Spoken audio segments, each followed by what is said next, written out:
الحمد للہ رب العالمین والعاقبۃ للمتقین الصلاۃ والسلام علی شمس الہدایۃ والیقین رب یسر ولا تعسر وتمم بالخیر۔ السلام علیکم ورحمۃ اللہ وبرکاتہ۔ پیارے عزیزو، امید کرتی ہوں آپ سب خیر و عافیت سے ہوں گے۔ اکثر لوگ سوال کرتے ہیں کہ کیا تجوید ضروری ہے؟ کیا تجوید کا سیکھنا ضروری ہے؟ اگر ہے تو دلیل کیا ہے؟ قرآن کو تجوید کے ساتھ پڑھنا قرآن اور حدیث دونوں سے ثابت ہے۔ اگر قرآن کی بات کی جائے تو سورہ مزمل میں آیا ہے وَرَتِّلِ الْقُرْآنَ تَرْتِیلًا، کہ قرآن کو ترتیل یعنی تجوید کے ساتھ پڑھو۔ اسی طریقے سے حدیث میں بھی آیا ہے إِنَّ اللَّهَ يُحِبُّ أَن يُقْرَأَ الْقُرْآنُ كَمَا أُنزِلَ، بے شک اللہ تعالیٰ پسند فرماتے ہیں کہ قرآن کو اسی طرح پڑھا جائے جیسے کہ وہ نازل ہوا ہے۔ البتہ جو شخص معذور ہو یا زبان ساتھ نہ دیتی ہو، اس کے باوجود بھی وہ محنت کرتا ہو، کوشش کرتا ہو، لیکن پھر بھی قدرت حاصل نہ ہوتی ہو، ایسا شخص گنہگار اور قابل ملامت نہیں ہوگا۔ تو کوشش کرنی چاہیے۔ 100% آپ تجوید کو سیکھنے کی کوشش کریں۔ اگر زبان ساتھ نہ دیتی ہو پھر بھی آپ کوشش کرتے رہیں، اللہ تعالیٰ اس کا اجر پھر بھی دے گا۔ آج کا جو ہمارا ٹاپک ہے وہ ہے لہن جلی و لہن خفی۔ لہن جلی و لہن خفی کے بارے میں جاننے کے لیے 4 باتوں کا جاننا ضروری ہے۔ ایک ہے اس کا معنی، دوسرا ہے اس کی اقسام، تیسرا ہے اس کی صورتیں اور چوتھا ہے اس کے احکام۔ تو چلیے ہم شروع کرتے ہیں۔ لہن کا لغوی معنی ہے غلطی، مسٹیک، اور اصطلاحی معنی ہے قرآن کو تجوید کے خلاف پڑھنا۔ لہن کی 2 اقسام ہیں، ایک ہے لہن جلی اور دوسرا ہے لہن خفی۔ لہن جلی کا مطلب ہے بڑی غلطی، واضح، نمایاں۔ بڑی غلطی واضح اور نمایاں، میجر ایرر۔ لہن خفی کا مطلب ہے چھوٹی غلطی، غیر نمایاں، پوشیدہ، یعنی چھپی ہوئی غلطی کو لہن خفی کہتے ہیں، مائنر ایرر۔ اب ہم لہن جلی کے بارے میں پڑھیں گے۔ لہن جلی کا مطلب ہے بڑی غلطی، واضح، نمایاں۔ اصطلاحی معنی ہے مخارج اور صفات لازمہ اور حرکات و سکنات میں غلطی کا کرنا، یعنی مخارج صحیح سے ادا نہیں کرنا، خو کی جگہ قوف پڑھ دینا، عین کی جگہ حمزہ پڑھ دینا، سین کی جگہ صاد پڑھ دینا یا صاد کی جگہ سین پڑھ دینا، صفت لازمہ میں غلطی کرنا، حرکات و سکنات میں غلطی کرنا، زبر کو زیر کی جگہ، زیر کو زبر کی جگہ پڑھنا، تجدید کو جزم دے کر پڑھ دینا یا جزم والے حرکت کو تجدید دے کر پڑھ دینا۔ اس کا اصطلاحی معنی ہے لہن جلی کا مخارج اور صفات لازمہ اور حرکات و سکنات میں غلطی کرنا۔ اس کی کچھ صورتیں ہیں۔ یہ پہلی صورت جو ہے ایک حرف کو دوسرے حرف سے بدل دینا، جیسا کہ آپ یہاں پر مثال بھی دیکھ سکتے ہیں۔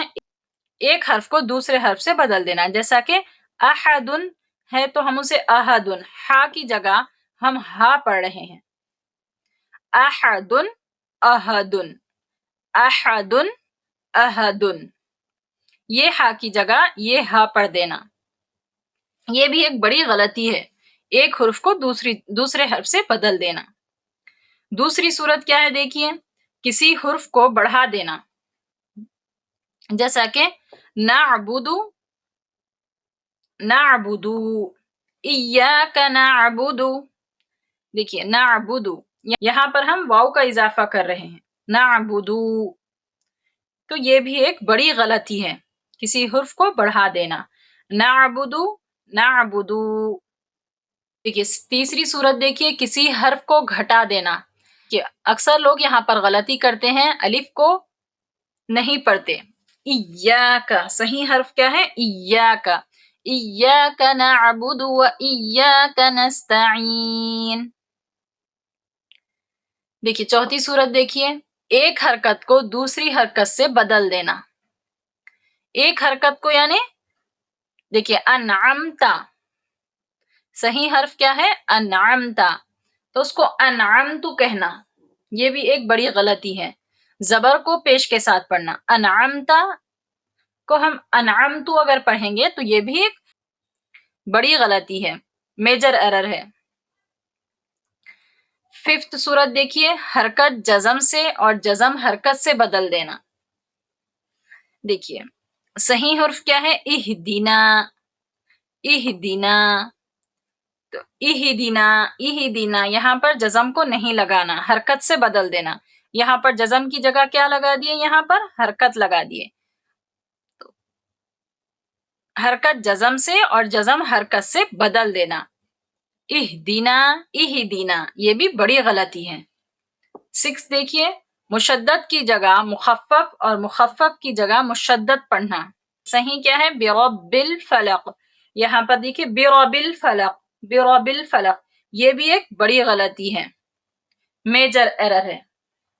اب رہی بات لہن خفی کی۔ لہن خفی کا مطلب ہے چھوٹی غلطی، پوشیدہ غلطی، غیر نمایاں۔